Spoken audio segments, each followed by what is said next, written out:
أعوذ بالله من الشيطان الرجيم. فرح المخلفون بمقعدهم خلاف رسول الله وكرهوا أن يجاهدوا بأموالهم وأنفسهم في سبيل الله وقالوا لا تنفروا في الحر قل نار جهنم أشد حرا لو كانوا يفقهون فليضحكوا قليلا وليبكوا كثيرا جزاء بما كانوا يكسبون.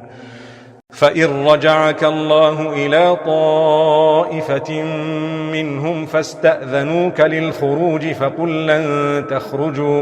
فقل لن تخرجوا معي أبدا ولن تقاتلوا معي عدوا إنكم رضيتم بالقعود أول مرة فاقعدوا مع الخالفين.